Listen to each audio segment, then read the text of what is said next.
Buenas, en esta ocasión vamos a resolver este circuito aplicando la técnica de análisis fasorial, o sea que resolveremos en el dominio de la frecuencia. Como todo circuito, esto es una malla, vamos a establecer entonces un recorrido de corriente en el sentido convencional. Bien, si hacemos análisis de mallas de Kirchhoff, tendríamos entonces que la sumatoria de los voltajes alrededor de la malla debe ser igual al voltaje de la fuente. En este caso tendríamos que el voltaje de la resistencia más el voltaje en el condensador más el voltaje en el inductor debe ser igual al voltaje de fuente. Bien, ¿qué debemos tener en cuenta? Debemos tener en cuenta la transformación fasorial para el condensador y para el inductor, así también la transformación fasorial que corresponde al cosenio.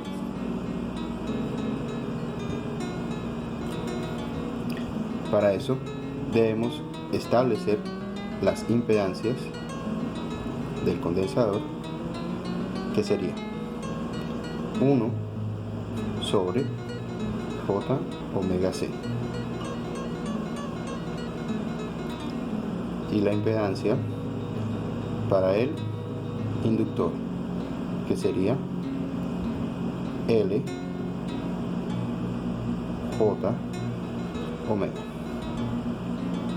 Bien, donde omega es la frecuencia angular que nos ofrece la fuente, en este caso 30. C será el valor del condensador, en este caso 0,2 faradios, y L será el valor del inductor, en este caso 3 henrios.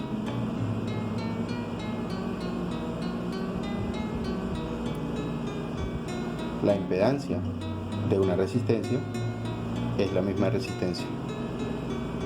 Entonces aquí tendríamos que el voltaje en la resistencia sería Z sub R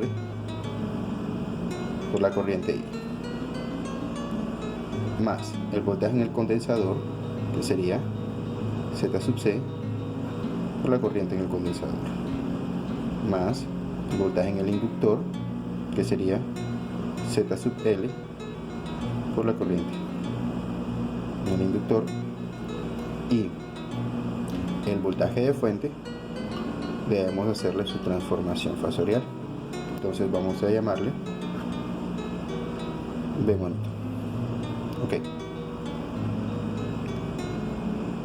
Como ya dijimos, la impedancia de una resistencia es la misma resistencia. Entonces aquí tendríamos que R por I. La impedancia en el condensador es 1 sobre J omega C multiplicado por I. Y ahora la impedancia del inductor, que sería L por J omega multiplicado por I, igual al fasor de voltaje. Aquí tendremos entonces la corriente como factor común.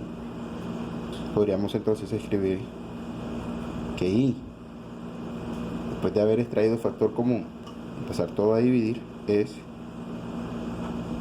el fasor de voltaje dividido entre R más J omega L más 1 sobre J omega C.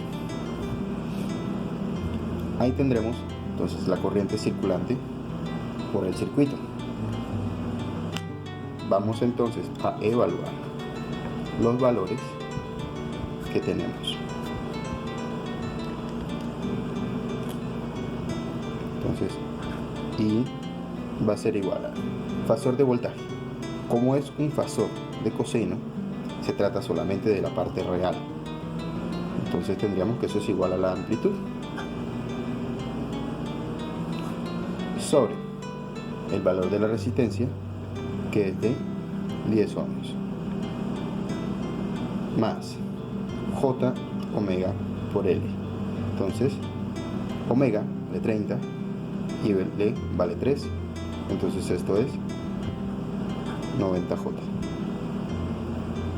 más 1 sobre J omega por C. Omega vale 30 y C 0.2, o sea que esto es 1 sobre 6J. Ahora, este cálculo se reduce a las propiedades de los números complejos. Tendríamos entonces que I es igual a este 6 va a subir a multiplicar y multiplicará también los otros valores. Tendríamos entonces que esto es 60 sobre 60 más 540J menos J, por la propiedad de que 1 sobre J es igual a menos J. Ok, tenemos entonces que la corriente circulante es igual a 60 sobre 60 más 539J.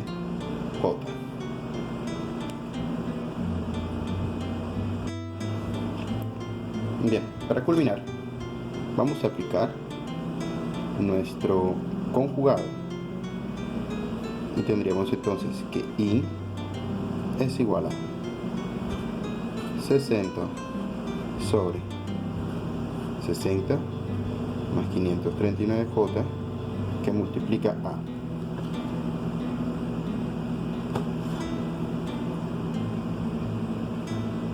60 menos 539J sobre 60 menos 539J. Bien, hagamos operaciones. Y entonces va a ser igual a 60 multiplicado por 60, son 3600, menos 60 multiplicado por 539, 60 por 539, son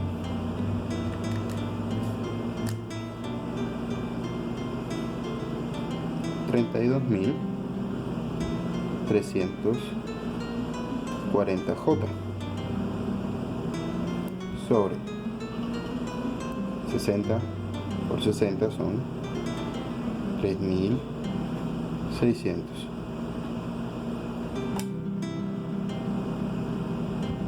más el cuadrado de 539 es igual a 290.521. Bien, la corriente entonces es igual a, ¿qué vamos a hacer? Vamos a linealizar la fracción dividiendo cada uno de los términos del numerador entre la suma que expresa el denominador. Entonces serían 3600 dividido 3600 más 290.521, y eso es 0,012. Bien, menos 32.340 dividido entre 3600 más 290.521. Y eso da 0,1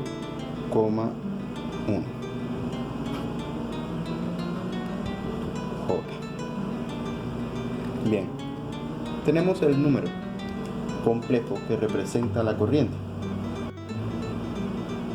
Bien, aquí entonces tenemos calculada la magnitud y fase de la corriente de todo el circuito.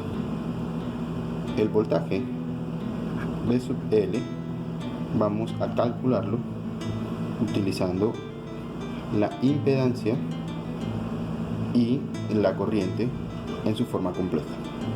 Entonces el voltaje sería L, que es 3 henrios por J omega, o sea, J por 30, que multiplica a la corriente, que es 0,012 menos 0,1 J. Esto es una operación aritmética bastante sencilla.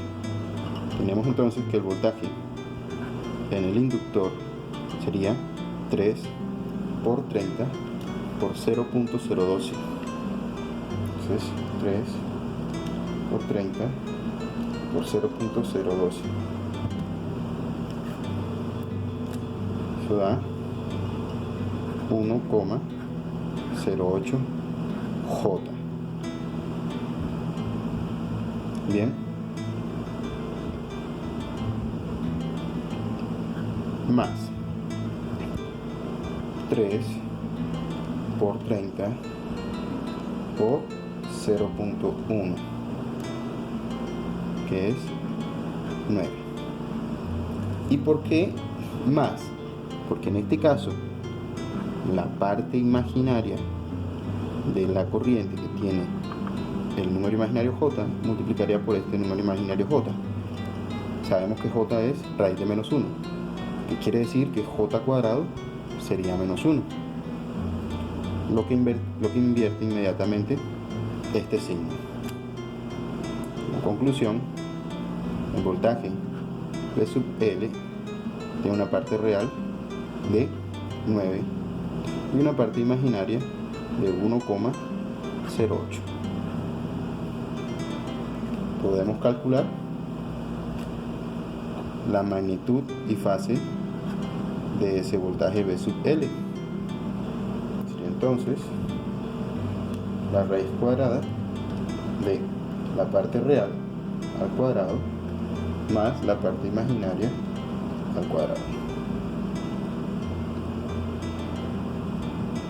Su magnitud entonces es de 9,06 y tendrá una fase de, sabemos, tangente inversa de la parte imaginaria, que es 1,08 dividido la parte real, que es 9, y eso nos da una desfase de 6,84 grados. Aquí tenemos entonces el resultado del valor pedido en el ejercicio, que es el voltaje sobre el inductor.